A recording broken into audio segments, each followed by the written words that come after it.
Hello viewers, welcome to my YouTube video channel. In my last video, I told about the central executive, that is the President of India. And in my last class, I told you that the powers and functions of the President of India, and one of the important power is the emergency power of the President of India. And I told that this video will be separated, and that's why today I am going to discuss the emergency power of the President of India. মই সকলোকে শুভেচ্ছা জনাইছো মোৰ ভিডিঅ'লৈ। আগত আমি কেন্দ্ৰীয় কাৰ্যপালিকাৰ বিষয়ে আলোচনা কৰিছিলো, যেনেকৈ ভাৰতৰ ৰাষ্ট্ৰপতিৰ ক্ষমতা আৰু কাৰ্যাৱলীবিলাক, আৰু এই ক্ষমতা আৰু কাৰ্যাৱলীবিলাকৰ ভিতৰত আমি কিছুমান ক্ষমতা আলোচনা কৰিছিলো, আৰু সৰুকে আমি আলোচনা কৰিছিলো ভাৰতৰ ৰাষ্ট্ৰপতিৰ জৰুৰীকালীন ক্ষমতা।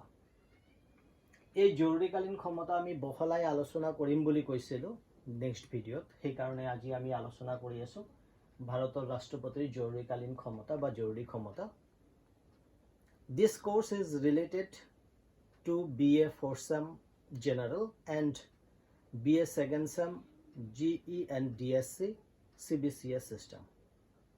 I hope all of you will be benefited from my video. First of all, the emergency power of the President of India, Bharator Rashtrapatir Jorurikalin Khomata. A Jorurikalin Khomata according to the Constitution of India in Part 18. It is clearly defined about the presidential power of the president. It is clearly defined about the emergency power of the President of India. যে অষ্টাদশ অধ্যায়ত ভাৰতৰ ৰাষ্ট্ৰপতিৰ জৰুৰীকালীন ক্ষমতা ভাৰতীয় সংবিধানত বৰ্ণনা কৰা হৈছে। আমি এই ক্ষমতাবিলাক তিনিটা ভাগত ভাগ কৰিব পাৰোঁ। We can divide the emergency power of the President of India into three. One is national emergency, জাতীয় জৰুৰীকালীন অৱস্থা, Article 352. 2 number, আমি emergency in case of failure of constitutional machinery in states. ৰাজ্যত সাংবিধানিক অচল অৱস্থাৰ বাবে জৰুৰী অৱস্থা, Article 356. আৰু 3 নম্বৰ, financial emergency, অৰ্থ সংক্ৰান্ত জৰুৰী অৱস্থা, Article 360. আমি জৰুৰী অৱস্থাক তিনিটা ভাগত ভাগ কৰিব পাৰোঁ, আৰু এই তিনিটা হ'ল ভাগ।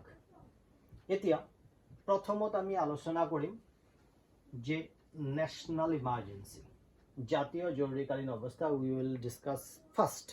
আমি জাতীয় জৰুৰীকালীন অৱস্থা মানে কি বুজি পাওঁ, যে আৰ্টিকল 352ৰ জৰিয়তে কোৱা হৈছে, একৰ্ডিং টু আৰ্টিকল 352, যে ৰাষ্ট্ৰপতিয়ে জাতীয় জৰুৰীকালীন অৱস্থা ঘোষণা কৰাৰ ক্ষমতা প্ৰদান কৰিছে সংবিধানে। আৰু ইয়াতে কোৱা হৈছে যে ৰাষ্ট্ৰপতি যদি ভাবে যে যুদ্ধ, কেতিয়াবা যুদ্ধ লাগিব পাৰে, যদি ভাৰতবৰ্ষৰ লগত কোনোবা ৰাষ্ট্ৰৰ যুদ্ধ হয়, বা বহিৰা ৰাষ্ট্ৰৰ পৰা বহিৰাক্ৰমণ হ'ব পাৰে, বা আভ্যন্তৰীণ কেতিয়াবা সশস্ত্ৰ বিপ্লৱ, আৰু সেই বিপ্লৱৰ ফলত যদি ভাৰতৰ পৰিস্থিতি বা পৰিৱেশ তেনেকুৱা এটা সৃষ্টি হয়, তেনেকুৱা মুহূৰ্তত কেন্দ্ৰীয় মন্ত্ৰীসভাই এটা লিখিত ৰাষ্ট্ৰপতিক লিখিতভাৱে এটা অনুৰোধ জনাব, আৰু সেই অনুৰোধৰ মৰ্মে ৰাষ্ট্ৰপতিয়ে জৰুৰীকালীন অৱস্থা ঘোষণা কৰিব পাৰে। তেনেহ'লে national emergency, the situation arises when there is a war or possibility of war or external aggression, or possibility of external aggression or internal arms rebellion. If that type of situation arises in India on the basis of the request of the cabinet, the president can impose the national emergency. তেনেহ'লে আমি জাতীয় জৰুৰীকালীন অৱস্থা ঘোষণা কেতিয়া হ'ব পাৰে, যেনেকৈ এনেকুৱা পৰিস্থিতিত জাতীয় জৰুৰীকালীন অৱস্থা ঘোষণা হ'ব পাৰে। এতিয়া কোৱা হৈছে যে জাতীয় জৰুৰীকালীন অৱস্থা ঘোষণা হোৱাৰ এমাহৰ ভিতৰত সংসদৰ উভয় সদনত উপস্থিত থকা সদস্যসকলৰ 3/2 ভোটৰ দ্বাৰা অনুমোদন কৰিব লাগিব। That means within 1 month it should be passed in 2 houses of the Parliament of India with 1/2 majority. তাৰ পিছত কোৱা হৈছে যদি লোকসভা ভংগ হৈ যায় এই সময়তে বা ভংগ কৰি দিয়া হয় তেতিয়াহলে অকলে ৰাজ্যসভাৰ অনুমোদন হলেও চলিব। If the Lok Sabha is dissolved in this moment, then the resolution passed by the Rajya Sabha, it will continue.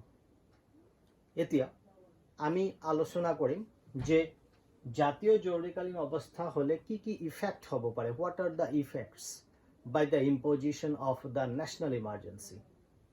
জাতীয় জৰুৰীকালীন অৱস্থা ঘোষণা হলে তাৰ ফলত কি হ'ব পাৰে বা তাৰ ফলাফল কি হ'ব পাৰে, যেনেকে কেন্দ্ৰীয় তালিকাভুক্ত বা লিপিবদ্ধ যিবিলাক নহয় তেনেকুৱা বিষয়বিলাকৰ ওপৰতেও আইন প্ৰণয়ন কৰিব পাৰে ভাৰতৰ সংসদে।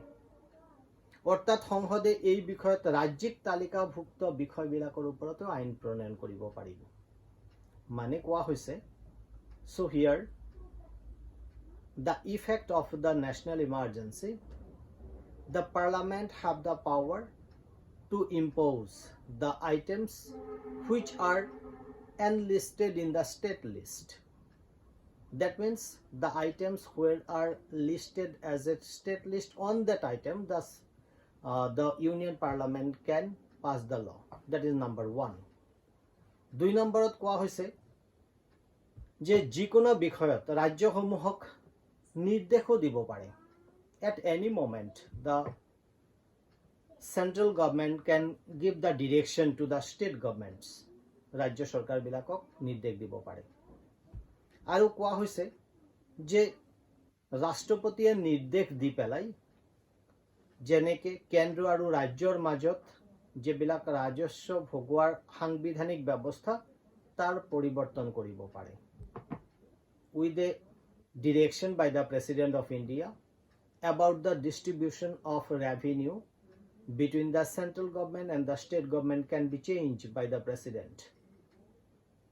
গোটেতকে বেশি এফেক্ট হয়, the most important effects are at the time of the national emergency, whatever the people or citizen of India enjoys the fundamental rights, Article 19, and that right will be suspended.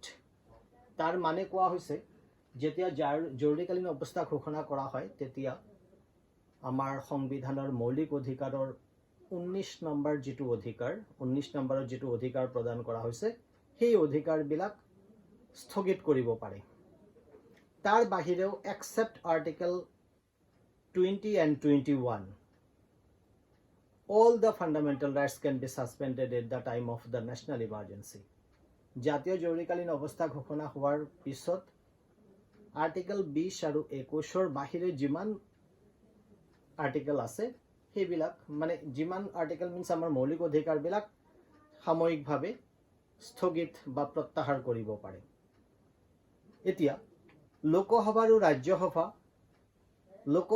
ৰাজ্যৰ বিধানসভাৰ কাৰ্যকাল এই সময়তে 5 বছৰ যদি পাৰ হৈ যায় তেনেহলে 1 বছৰলৈ বঢ়াব পাৰে।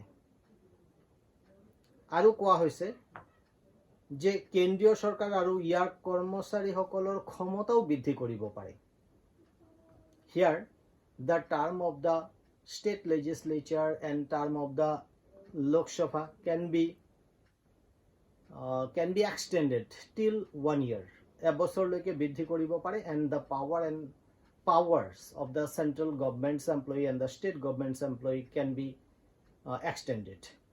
So these are the effect of the national emergency. So এইবিলাক হল আমাৰ জাতীয় জৰুৰীকালীন অৱস্থা ঘোষণা হলে এনেকুৱা হ'ব পাৰে। এতিয়া সহজতে প্ৰশ্ন হ'ব পাৰে, maybe the question is how many times the national emergency was declared in India? কোনোবাই প্ৰশ্ন কৰিব পাৰে যে ভাৰতবৰ্ষত এতিয়ালৈকে কিমান বাৰ জাতীয় জৰুৰীকালীন অৱস্থা ঘোষণা হৈছে একেবাৰে ইজি উত্তৰ ইন দ্য ইয়াৰ অফ 1962 চীনৰ লগত যেতিয়া ভাৰতৰ যুদ্ধ হৈছিল the war between India and China that was number 1 and then again in the year of 1971 যেতিয়া পাকিস্তানৰ লগত ভাৰতবৰ্ষৰ যুদ্ধ হৈছিল that means at the time of the war between India and Pakistan in the year of 1971 and again that is number 2 number আৰু 3 number জৰুৰীকালীন অৱস্থা in the year of 1975 1975 চনত যেতিয়া ভাৰতবৰ্ষৰ আভ্যন্তৰীণ অশান্তি বা আইন শৃংখলা পতন ঘটিছিল in the year of 1975 the internal machinery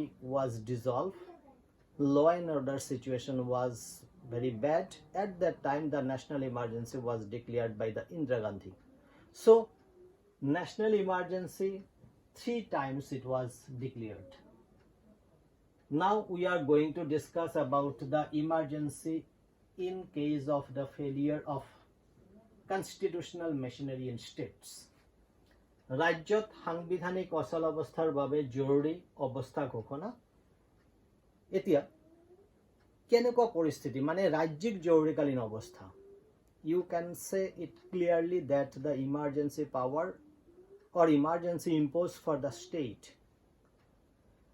according to article 356 মানে 356 নম্বৰ সাংবিধানিক অনুচ্ছেদৰ মতে কোৱা হৈছে যে ৰাষ্ট্ৰপতিয়ে এইবিধ জৰুৰীকালীন অৱস্থা ঘোষণা কৰিব পাৰে কেনেকুৱা পৰিস্থিতিত যেনেকে ৰাষ্ট্ৰপতিয়ে ৰাজ্যপালৰ পৰা এটা প্ৰতিবেদনৰ জৰিয়তে বা আন কোনো প্ৰকাৰে যদি নিশ্চিত হয় যে সেই ৰাজ্যখনৰ আইন পৰিস্থিতি সংবিধান মতে পৰিচালিত হোৱা নাই তেতিয়া তেওঁ ৰাজ্যিক জৰুৰীকালীন অৱস্থা ঘোষণা কৰিব পাৰে according to article 356 on the basis of the report of the governor of a state or if the president of India come to know that the law and order situation of the state is not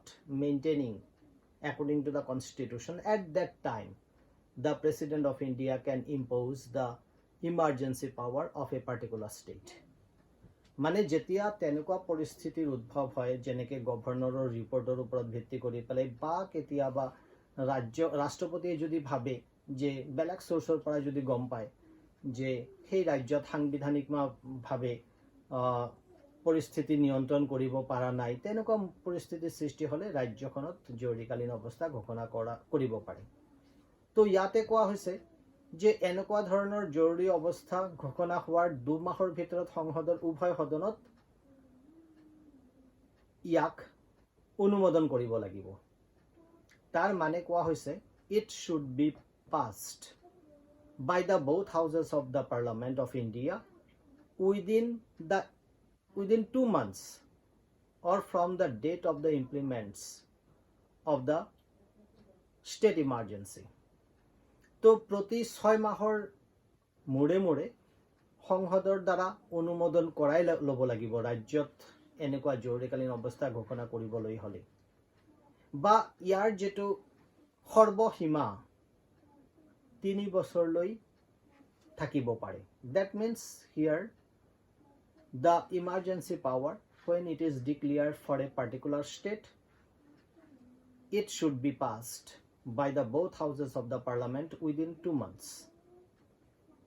তাৰ বাহিৰেও 6 মাহৰ অন্তৰে অন্তৰে অনুমোদন কৰাই ল'ব লাগিব যে কোৱা হৈছে যে it should be passed every 6 months by the Parliament of India and maximum period of the state emergency not more than 3 years 3 বছৰৰ বেছি হ'ব নোৱাৰে বা হ'ব নালাগে ইয়াৰ পিছত the effect of the state emergency বা ইয়াৰ ফলাফল কি হ'ব পাৰে যেনেকে যেতিয়া কোনো এখন ৰাজ্যত ৰাজ্যিক জৰুৰীকালীন অৱস্থা ঘোষণা কৰা হ'ব তেতিয়া ৰাজ্যপালে ৰাষ্ট্ৰপতিৰ হৈ সেই ৰাজ্যৰ গোটেইখিনি কাম যেনেকৈ শাসন নিয়ন্ত্ৰণ কৰিব পাৰে বা পৰিচালনা কৰিব পাৰে that is number 1 effect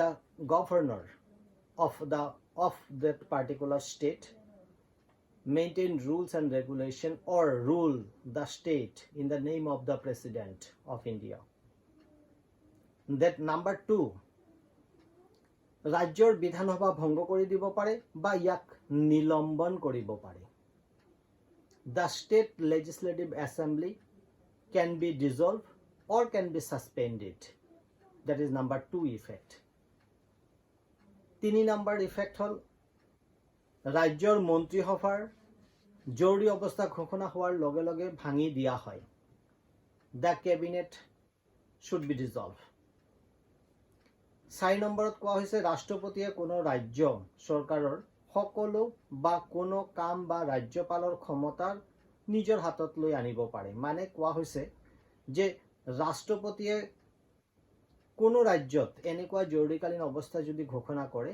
তেনেহলে ৰাজ্য চৰকাৰৰ সকলো ধৰণৰ কাম নিজৰ হাতলৈ আনিব পাৰে all types of power should be transferred to the hand of the president of India where the state emergency is imposed তাৰ পিছত কোৱা হৈছে যে ৰাজ্যৰ আইনসভাৰ যেটো ক্ষমতা সেই ক্ষমতা ৰাজ্যৰ আইনসভাৰ হাতত নাথাকিব এটো সংসদৰ হাতত সমৰ্পণ কৰিব লাগিব বা ন্যস্ত কৰিব লাগিব that means the power of the state legislature should be transferred to the president of to the parliament of India মানে ৰাজ্যৰ যেবিলাক ক্ষমতা থাকিব আইনসভাৰ সেইবিলাক সংসদে কৰিব মানে all types of rules and regulation will be passed by the union parliament not by the state legislative assembly so this is the effect of the second that is the emergency in case of the failure of constitutional machinery in states according to article 356 now we are going to discuss the third one and the third one is financial emergency according to article 360 অর্থ সংক্রান্ত জরুরি অবস্থা এতিয়া অর্থ সংক্রান্ত জরুরি অবস্থা article 360 যেটো কোৱা হৈছে যে ৰাষ্ট্ৰপতিৰ হাতত এই ক্ষমতা প্ৰদান কৰা হৈছে ৰাষ্ট্ৰপতিয়ে যদি নিশ্চিত হয় যে এনে এটা পৰিস্থিতিৰ উদ্ভৱ হৈছে বা হ'ব পাৰে যাৰ ফলত ভাৰত বা ইয়াৰ কোনো এটা অংশত এনি পাৰ্ট অফ ইণ্ডিয়া যাৰ আৰ্থিক অৱস্থা ক্ষুণ্ণ হ'ব পাৰে তেতিয়া ভাৰতৰ ৰাষ্ট্ৰপতিয়ে আৰ্থিক জৰুৰীকালীন অৱস্থা ঘোষণা কৰিব পাৰে the financial emergency can be imposed by the president of India if there is a possibility of or if the president feel that a situation arise like the crisis of financial crisis or there is a possibility of financial crisis or ruin of the finance if that type of situation arise at that time the president of India can impose the financial emergency তো আমাৰ 3 number যেটো আছে financial emergency অৰ্থ সংক্ৰান্ত জৰুৰী অৱস্থা এইটো generally বিত্তীয় ক্ষেত্ৰত হয় যে বিত্তীয় অৱস্থাৰ যদি দুৰ্যোগ হয় বিত্তীয় দুৰ্যোগ হয় বা বিত্তীয় অৱস্থা ধ্বংস হ'ব পাৰে তেনেকুৱা পৰিস্থিতিৰ যদি সৃষ্টি হয় বা আৰ্থিক অৱস্থা ক্ষুণ্ণ হ'ব পাৰে কোনো এটা পৰিস্থিতিৰ কাৰণে তেনেকুৱা যদি হয় তেনেহলে ৰাষ্ট্ৰপতিয়ে কোনো এটা অংশত বা গোটেই ভাৰতবৰ্ষত জৰুৰীকালীন অৱস্থা ঘোষণা কৰিব পাৰে আৰু হেতু হল ফিনান্সিয়াল ইমার্জেন্সি বা অর্থ সংক্রান্ত জরুরি অবস্থা আর এইটো আর্টিকেল 360 জড়িয়তে করা হয় এইবার the effect of the imposition of financial emergency কি ফলাফল হ'ব পাৰে অৰ্থ সংক্ৰান্ত জৰুৰি অবস্থা ঘোষণা কৰাৰ লগে লগে যেনেকৈ কোৱা হৈছে প্ৰথমতে কেন্দ্ৰীয় সৰকাৰ আৰ ৰাজ্য সৰকাৰসমূহৰ অৰ্থ ব্যবস্থা যথাযথ নীতি পালনৰ কাৰণে নিৰ্দেশ দিব পাৰে মানে each and every government like central government and state government should have to follow the financial principles. আৰু এই ক্ষেত্ৰত ৰাষ্ট্ৰপতিয়ে কিছুমান নিৰ্দেশ দিয়ে আৰু সেই নিৰ্দেশবিলাক হ'ল যেনেকে ৰাজ্য চৰকাৰৰ সকলো শ্ৰেণীৰ কৰ্মচাৰীৰ দৰমহা আৰু বানচ হ্ৰাস কৰিব লাগিব. All types of salary or another emoluments should be minimized. মানে কমাব লাগিব, হ্ৰাস কৰিব লাগিব. That is number 1. Number 2 কোৱা হৈছে যে ৰাজ্যৰ বিধানমণ্ডলী যিকোনো আৰ্থিক বিল যদি থাকে তেনেহলে ৰাষ্ট্ৰপতিৰ বিবেচনাৰ বাবে সংৰক্ষণ কৰিব পাৰে ৰাজ্যপালে. That is number 2. মানে Governor of India have the authority to preserve the financial bill which are passed by the state legislature. That is number 2. আৰু এনেকুৱা ধৰণৰ পৰিস্থিতি যদি সৃষ্টি হয় তেনেহলে ৰাষ্ট্ৰপতিয়ে নিৰ্দেশ যোগে উচ্চতম আৰু উচ্চ ন্যায়ালয়ৰ বিচাৰপতিসকলৰ আৰু চৰকাৰৰ অধীনস্থ সকলো শ্ৰেণীৰ চাকৰিয়ালৰ দৰমহা আৰু বানচ হ্ৰাস কৰিব পাৰে. All types of employees like central government and the state governments, their salary or another facilities may be curtailed.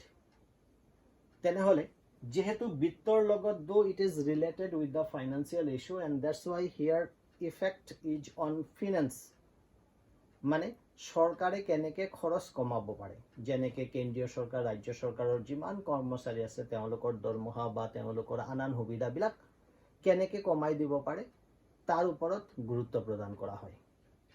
এতিয়া প্ৰশ্ন হ'ল যে ভাৰতবৰ্ষত ফিনান্সিয়েল ইমাৰ্জেন্সি বা জৰুৰী অৰ্থ সংক্ৰান্ত জৰুৰী অৱস্থা কিমানবাৰ সংগঠিত হৈছে বা how many times the financial emergency is declared in India.